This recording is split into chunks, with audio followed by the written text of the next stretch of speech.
हाँ जी dear viewer, स्वागत है आप सभी का एक बार फिर से आपके अपने चैनल पर। आज की जो हमारी वीडियो है वो मैथ सब्जेक्ट के ऊपर रहने वाली है। इस चैनल पर मैं फर्स्ट टाइम ही मैथ की जो वीडियो अपलोड कर रहा हूँ और इस वीडियो के अंदर आज कोई क्लास पर्टिकुलर मेंशन नहीं है कि ये किस क्लास के लिए है।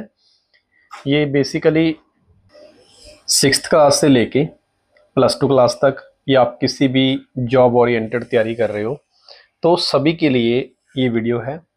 एक कॉमन प्रॉब्लम हम सबके साथ जो मैथ में आती है वो है आपकी आइडेंटिटीज, एल्जेब्रिक आइडेंटिटी। जैसे बच्चों से नॉर्मली ये चीज़ पूछी जाती है कि ए प्लस बी का होल स्क्वायर किसके बराबर होता है, ए प्लस बी का होल क्यूब किसके बराबर होता है। तो इस चीज़ को लेके बहुत ही ज़्यादा बच्चों में कन्फ्यूज़न होती है कि इनको कैसे याद किया जाए। तो आज की जो वीडियो इसके अंदर मैं आपको बताऊंगा कि इन आइडेंटिटी को याद कैसे किया जाता है और कैसे हम एक ट्रिक के साथ सिर्फ ए प्लस बी का होल स्क्वायर ही नहीं, अगर आपको कोई कल को आपको कोई पूछेगा ना ए प्लस बी की होल पावर 6 भी है या ए प्लस बी की पावर 50 भी है तो हम उसको कैसे ट्रिक्स के साथ 1 सेकंड में बता सकते हैं कि इसका आंसर ये होगा। तो चलिए स्टार्ट करते हैं, बड़ा ही मजेदार वीडियो रहने वाला है आज का। तो हमारे पास सबसे पहले है ए प्लस बी की होल पावर 2। तो देखिए कैसे स्टार्ट करना है। जब भी हमारे पास किसी चीज की आइडेंटिटी की पावर 2 होती है, होल पावर, तो उसको कैसे लिखना है। तो सबसे पहले आप लिखोगे ए की पावर 2। अगर यहाँ पर ए की पावर ए प्लस बी की होल पावर 3 होती तो आप यहाँ पर लिखते 3। तो यहाँ पे 2 आ गया। 2 के बाद इसकी पावर आएगी 1 और इसके पावर आएगी 0। मतलब कि पहले 2 फिर 1 फिर 0, इसकी पावर इस साइड जाओगे तो एक एक कम होती जाएगी। उसके बाद जो b की पावर है वो हम इस साइड से स्टार्ट करेंगे। जैसे इधर से हमने a की पावर 2 स्टार्ट की थी तो इधर से स्टार्ट करेंगे b की पावर 2। तो जैसे जैसे हम इस तरफ आएंगे तो b की पावर है जो आपकी कम होती जाएगी। जैसे a की इधर कम हो रही थी तो b की अब इस साइड से कम होगी। जैसे b की पावर 2 है तो यहाँ पे लिखेंगे b की पावर 1 और b की पावर यहाँ पर 0। तो 2 1 0, इधर से 2 1 0। तो ये पहला स्टेप है जो आपको याद रखना है। तो जैसे हम किसी चीज की पावर 0 होती है तो उसको 1 लिखते हैं, तो इसको हम रिमूव कर देंगे, इसको भी हम रिमूव कर देंगे। तो 2 1 0 2 1 0। यहां तक बात आपको अंडरस्टैंड होगी। अब उसके बाद सेकंड स्टेप आपको बताता हूँ कि सेकंड स्टेप में क्या करना है। ये स्टेप नंबर 1 है जिसमें आपने पावर को एक साइड से इंक्रीज करना है, एक साइड से डिक्रीज करना है। दूसरी बात, यहाँ पर ए की जो कॉफिशिएंट है वो 1 है तो आपने क्या करना है, 2 की मल्टीप्लाई यहाँ से 1 के साथ करनी है। जितनी इसकी पावर है उसको उसके कॉफिशिएंट से मल्टीप्लाई करें और ये टर्म नंबर 1 है तो इसको 1 से डिवाइड कर दो।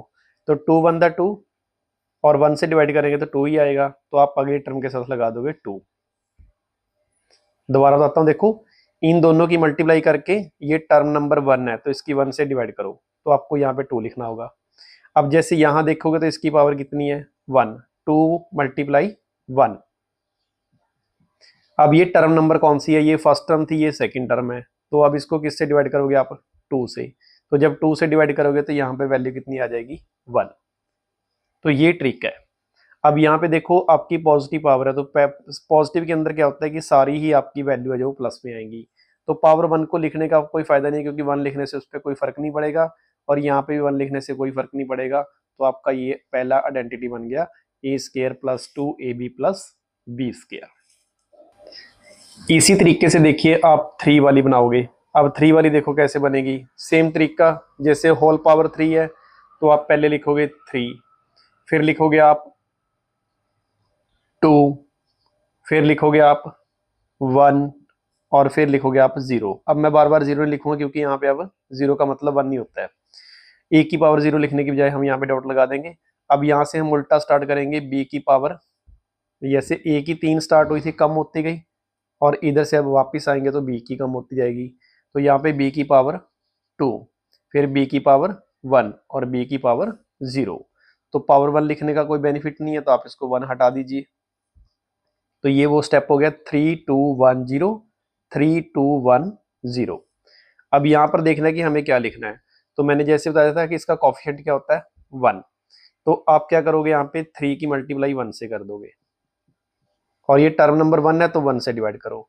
3 1 3 डिवाइड बाय 1, तो यहाँ पे कितना आ गया आपका 3। अब उसके बाद देखो सेकंड लिखनी है, यहाँ पर 3 की मल्टीप्लाई, पावर कितनी है इसकी 2, 3 मल्टीप्लाई 2, और ये टर्म नंबर कौन सी है, सेकंड टर्म है, ये आपकी फर्स्ट टर्म है, ये सेकंड टर्म है, तो आप इसको 2 से डिवाइड कीजिए। तो 2 के साथ 2 को कट करेंगे तो क्या बचा 3, तो यहाँ पे हमारी वैल्यू क्या आ जाएगी 3। अब यहाँ पे इसकी पावर 1 है, तो क्या करोगे आप 3 की मल्टीप्लाई 1 के साथ, और ये टर्म नंबर कौन सी है, फर्स्ट सेकंड थर्ड, तो आपको 3 से डिवाइड करना होगा, तो ये कट हो जाएगा, यहाँ पे क्या आ गया 1, तो यहाँ पे 1 लिखो या ना लिखो आपको कोई फर्क नहीं पड़ेगा, तो आपका यहाँ से आंसर आ गया, ये आपकी आइडेंटिटी नंबर सेकंड बन गई। तो ट्रिक समझ में आया। ट्रिक यही है कि आपको पहले 3 2 1 0 3 2 1 0 पावर डिक्रीज करनी है, उसके बाद इन दोनों की मल्टीप्लाई करनी है, और जो टर्म नंबर उसे डिवाइड करना है। ये दोनों की मल्टीप्लाई करोगे टर्म नंबर 2 से डिवाइड कर दिया, इन दोनों की मल्टीप्लाई करोगे टर्म नंबर 3 से डिवाइड कर दिया। तो इस तरीके से आप कोई भी आइडेंटिटी है जो वो बहुत इजीली बना सकते हो। अब मान लीजिए आपके पास 4 वाली आ गई, a प्लस बी की होल पावर 4 आ गई, तो आप 4 को बहुत इजीली बना सकते हो। देखो पहले 4, 4 के बाद 3, 3 के बाद 2, 2 के बाद 1, और फिर लास्ट में आपकी पावर 0। 4 3 2 1 0, तो 0 को रिमूव कर दो। अब वापस चलेंगे 4 3 2 1 0, 4 3 2 1 0, 4 3 2 1 0। यहाँ तक आपको क्लियर हो गया। आप देखिए उसके बाद हमने यहाँ पे वैल्यू फिल करनी है, इसके साथ क्या क्या आएगा। तो यहाँ पे इसकी पावर कितनी है 4, और इसका कोफिशिएंट 1 है, 4 1 दा 4, टर्म नंबर 1, 4 को 1 से डिवाइड करोगे तो यहाँ पे आपका आ गया 4। अब यहाँ से इसकी मल्टीप्लाई करें, 4 मल्टीप्लाई 3 12, टर्म नंबर सेकंड, तो 2 से डिवाइड करेंगे, तो 2 से डिवाइड करोगे तो आपका यहाँ पे कितना आएगा 6। अब इसकी मल्टीप्लाई इससे करें, 6 2 दा 12, डिवाइड बाय टर्म नंबर कौन सी है, ये फर्स्ट सेकंड थर्ड, तो आप 3 से डिवाइड करो, तो यहाँ पे कितना आ गया 4। अब 4 मल्टीप्लाई 1, और टर्म नंबर भी कौन सी है 4, यहाँ पे 1 आ गया, बस हो गया। तो आप इस तरीके से कोई भी बड़ी से बड़ी जो आइडेंटिटी है उसको सॉल्व कर सकते हो। ये आपकी बेस्ट ट्रिक अब तक की। अब मान लीजिए आपके पास 5 वाली भी आ जाती है, तो आप कैसे करोगे, देखो पहले a की पावर 5, देन 4, आप साथ साथ ट्राई करें, 3 2 1 0,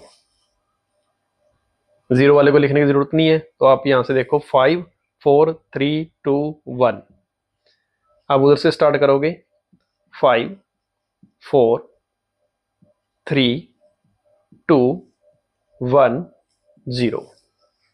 अब इनके साथ वैल्यू ऐड करनी है, पहले यहाँ पे 1 है, 5 1 दा 5, टर्म नंबर 1, तो यहाँ पे आपका 5 आ गया। अब यहाँ पर 5 4 दा 20, divide by term number second, तो यहाँ पे आपका आ गया 10, 10 3 दा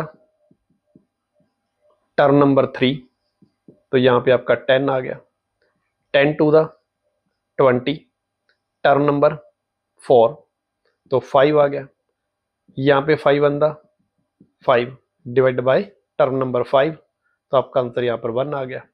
तो ये आपकी आइडेंटिटी बन गई। आप इस तरीके से चाहे 1000 भी लिखा आ जाए तो आप बड़ी से बड़ी आइडेंटिटी है जो उसको सॉल्व कर सकते हो। ये आपका आज का ट्रिक है ये पॉजिटिव आइडेंटिटी का। अगर सपोज करो कि कोई आइडेंटिटी नेगेटिव आ जाती है, जैसे मान लो a माइनस बी का होल स्क्वायर आ जाता है, पहले तो आप ट्रिक वही यूज करोगे जैसे मैंने आपको पहले बताई है, ये वाली, ठीक है। बस उसमें क्या करना होता है आपको, आपको सिर्फ एक चीज चेंज करनी होगी कि जब भी नेगेटिव वाली आइडेंटिटी आएगी तो पहली टर्म पॉजिटिव, दूसरी नेगेटिव, और तीसरी पॉजिटिव। जैसे हमारे पास a माइनस बी का होल क्यूब आ गया, तो हम लिखेंगे 3 2 1 0, इधर से 3 2 1 0, तो यहाँ पे हमें पता है 3 3, पहला पॉजिटिव, दूसरा नेगेटिव, तीसरा पॉजिटिव, फिर negative, positive negative positive negative positive negative, ऐसे चलेगा। पहली टर्म हमेशा पॉजिटिव, फिर नेगेटिव, फिर पॉजिटिव, फिर नेगेटिव। तो नेगेटिव आगे तो आप ऐसे कर सकते हो। तो ये था आज का हमारा वीडियो, जिसके अंदर मैंने आपको ट्रिक बताई है कि आप किस तरीके से बड़ी से बड़ी आइडेंटिटी, चाहे आपको a प्लस बी की पावर 50 पूछ ले, तो आप इसको ईजिली एक्सपेंड कर सकते हो।